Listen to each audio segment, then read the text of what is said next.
Buenas tardes, ¿cómo les va?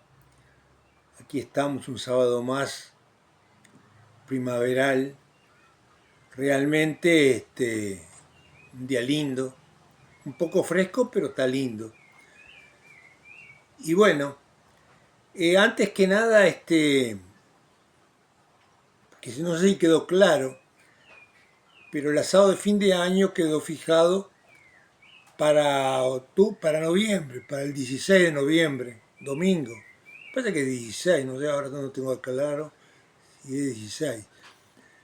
Eh, Así que los que quieran apuntarse tienen que comunicarse con Eduardo o con Nilma y les aclaran, ¿está? Ya tenemos un número, tenemos 20 apuntados, precisaríamos a uno más para, para completar el grupo.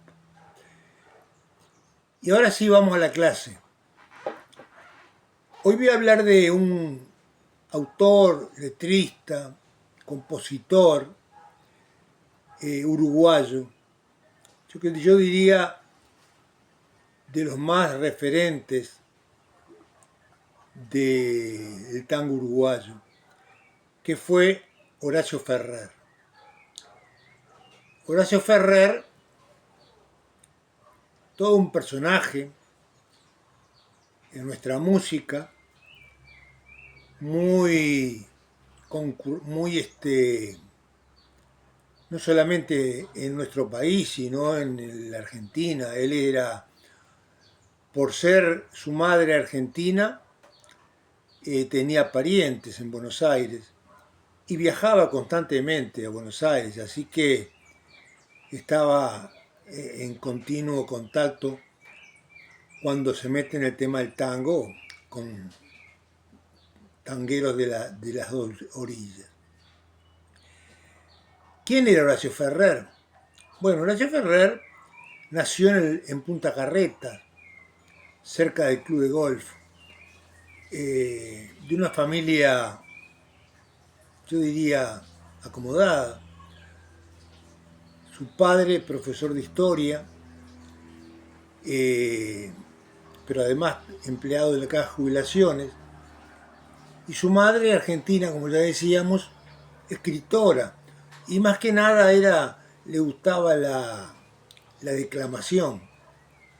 Fue muy importante en la historia de Ferrer porque fue la que le impulsó en en su idea de ser un artista y no dedicarse a una profesión liberal como pretendía toda la familia, porque al ser de una familia con muchos profesionales y con mucha gente con títulos, la carrera de Horacio iba a ser seguramente eh, buscar una carrera, como empezó siendo estudiante de ingeniería, pero lo abandonó porque no era lo de él. Lo de él eran las letras, y eso lo vivió de chico, de niño. Tan fanático era de las letras y de la lectura y sobre todo de los clásicos, que ya siendo un niño, 14, 15 años, y teniendo un padre con una enorme biblioteca, ¿qué hizo? Se trasladó la cama a la biblioteca del padre para estar más cerca de los libros y de esa manera estar más en contacto con lo que él más le gustaba. Pero los libros fueron la excusa, fueron la base de su educación y la base de su cultura. Pero en realidad él, desde muy chico, no sé cómo le picó el bichito del tango. Y ese bichito lo tenía no él solo, estamos hablando de los años 30, él nació en el año 33, o sea que plena su juventud la transcurrió en la plena década del 40, o sea, la época de oro del tango. Así que no es una casualidad. que él se interesara por el tema del tango. Pero aparte se hizo una barra de amigos, era muy de hacer amigos, era muy sociable, muy amigable. Y esa barra de amigos, también tangueros, fueron los que lo apoyaron y además fueron en muchos casos los intermediarios para que Ferrer se conectara con artistas. La primera incursión o la primera,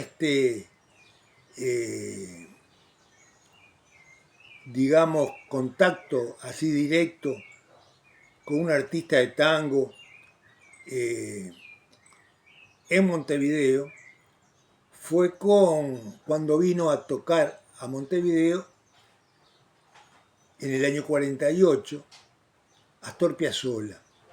Astor Piazzolla que era repudiado en Buenos Aires. Yo siempre le dije que Astor Piazzolla fue mucho más reconocido en el Uruguay que en la Argentina. En la Argentina los tradicionalistas le decían que lo que estaba tocando era cualquier cosa menos tango. Bueno, sin embargo, los uruguayos le reconocieron que le estaba aportando algo nuevo al tango. Bueno, y en ese primer contacto, en esa primera actuación que hubo en Montevideo, en el Café Ateneo, saben, allá en la Plaza Libertad, concurrieron la barra de amigos y bueno, y escucharon la actuación de Astor Piazzolla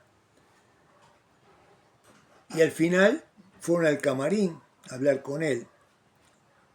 Y bueno, y los amigos enseguida, como siempre, le dieron manija. O sea, miren que acá tenemos a un muchacho que le gusta el tango, que aparte le gusta escribir. O sea, le dieron la entrada para que escuchara las letras de Piazzolla o de Ferrer, o por lo menos que estuviera en contacto con Ferrer. Y Ferrer le hizo una declaración, o le hizo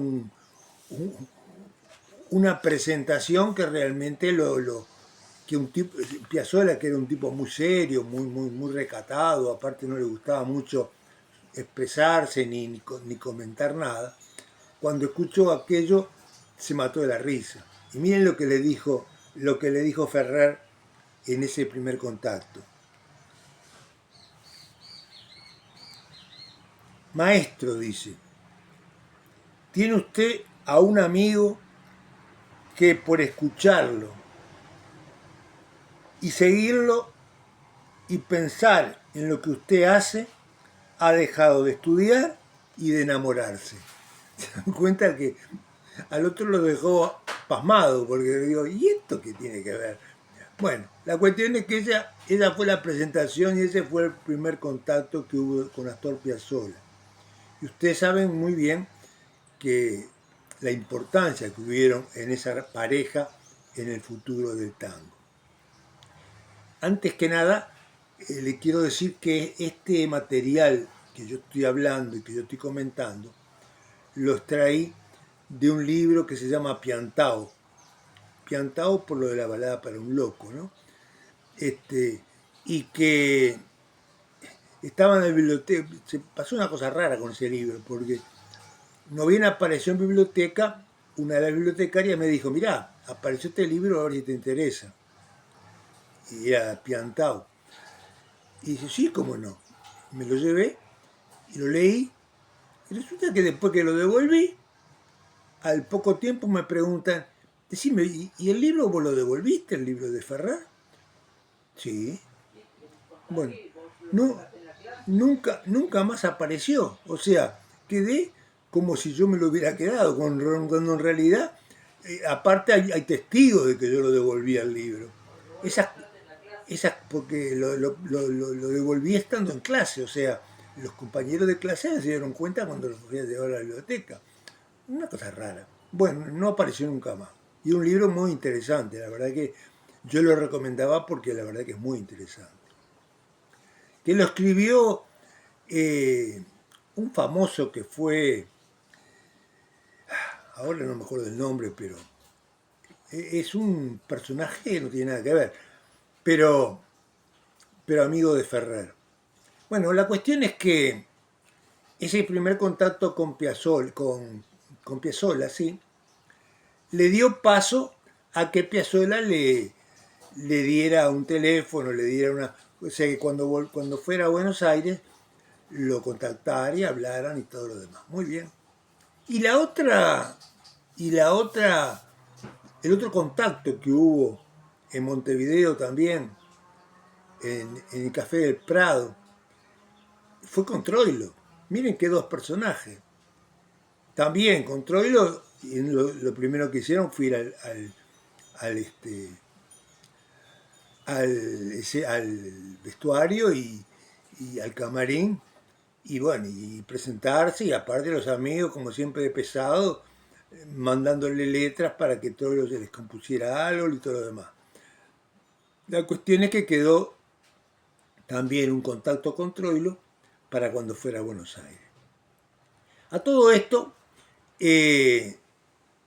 ya Ferrer tenía 18 años, más, ya tenía casi cerca de 20, y, y su carrera, había empezado una carrera de ingeniería, pero no era lo suyo, o sea, empezó porque de alguna manera los padres, el padre más que nada, más que la madre, lo empujó a la carrera, pero en realidad él no quería saber nada con la ingeniería y se dedicó a lo de él, que eran las letras y que era la música, y seguro tenía que vivir de algo, entonces consiguió un empleo en el país para hacer de cronista, pero lo hacía como una, realmente porque conoció a una persona ahí que lo palanqueó, pero en realidad él al diario iba poco y nada, y lo bancaban porque lo conocían, pero era más lo que faltaba que lo que iba. Pero él tenía sus propias inclinaciones y entonces escribía, preparaba obras, en una palabra, desde muy joven ya se estaba preparando para un futuro artístico. Y un periodista amigo de él, justamente del diario El País, le dijo, escúchame, ya que estás tan interesado en el tema de las letras y de la cultura, ¿por qué no haces una conferencia? Yo te consigo el Teatro Solís. El Teatro Solís nada menos, no era ir a pasar una conferencia a un boliche, no, era el Teatro Solís. Yo te consigo una conferencia en el Teatro Solís para que hables de Adolfo Trelles, el viejo Pancho. Bueno, era toda una obligación para Ferrer. Preparó esa conferencia durante meses. La verdad que lo hizo a conciencia de que iba a ser su primera obra y sobre todo iba a ser su primera presentación ante el público, porque hasta ahora lo que había hecho era todo para él, pero no se había presentado entre el público. Bueno, era tan riguroso en lo que hacía que dijo, no voy a invitar ni a un pariente, ni a un amigo, ni a nadie, que la gente vaya el que quiera realmente, pero no voy a invitar a nadie, de mis amigos ni de mis amistades. Bueno, la cuestión es que llega el día de la conferencia y el periodista lo está esperando y le dice, mirá, tengo que darte una mala noticia. ¿Cuál es? No hay nadie, no vino nadie, ni una persona. Ah, dice, no importa, yo la doy igual. Y bueno, y así, sin público ni nada, de cualquier manera él, lo que había preparado durante tantos meses, lo dijo para nadie, para el periodista que estaba en la platea, el único. Bueno, esa fue una anécdota simplemente, pero esto muestra un poco el carácter de Ferrer. Ferrer no se dejaba achicar por nada, al contrario, un individuo muy ir para adelante, muy cara dura además, muy emprendedor, y bueno, y sobre todo cuando se le metía algo en la cabeza, allá iba con su idea. Bueno, y ahora sí, ya teniendo claro el panorama y lo que quería y todo lo demás, decide volcarse enteramente por el tema del tango. Y en el 1955, si no me equivoco en la fecha,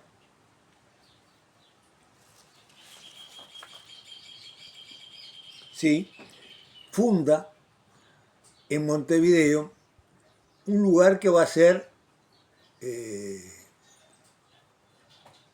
importante en aquella época por lo que representó, que fue el Club de la Guardia Nueva. Con ese mismo grupo de amigos que lo acompañó siempre, esos tangueros amigos de él, fundaron el Club de la Guardia Nueva, que era un galpón, un sótano en la calle Soriano, que ellos mismos lo prepararon, que ellos mismos lo adornaron, y que tuvo una particularidad. La entrada era como un portón, y cuando fueron a pintar el portón para terminar la obra, se dieron cuenta que la pintura naranja, que era la original que iban a pintar el portón, se les terminó después de la primera hoja. Entonces la segunda hoja la pintaron de lo que tenían y era negro. Así que les quedó naranja y negro. Una cosa medio mamarrachesca, pero esa fue un tema de identificación también del Club de la Guardia Nueva. Club de la Guardia Nueva que ya desde un principio tuvo un éxito tremendo. Era un lugar muy chico, no entraban más de 30 personas,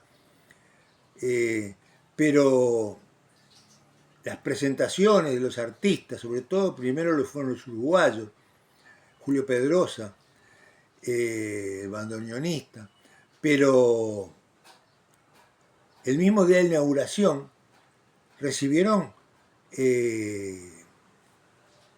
comunicaciones, adhesiones de gente importante del tango. Bueno, por supuesto Piazzolla, Troilo, De Caro,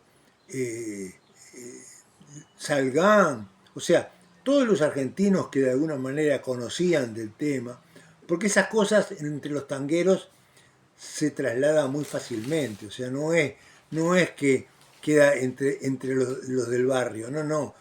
Entre los tangueros las cosas cuando son importantes y cuando marcan una novedad, se trasladan.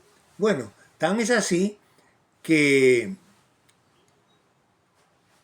cada músico que venía a tocar a Montevideo o a Punta del Este, de los importantes, estoy hablando de Salgán, estoy hablando de De Caro, estoy hablando de Troilo, estoy hablando de... Todos pasaban inevitablemente por el Club de la Guardia Nueva. O sea, que el Club de la Guardia Nueva era un hito. Por supuesto que no cobraban, lo hacían de piola nomás, pero lo hacían porque reconocían que ahí se estaba creando algo distinto, algo nuevo. Bueno, ahora seguimos.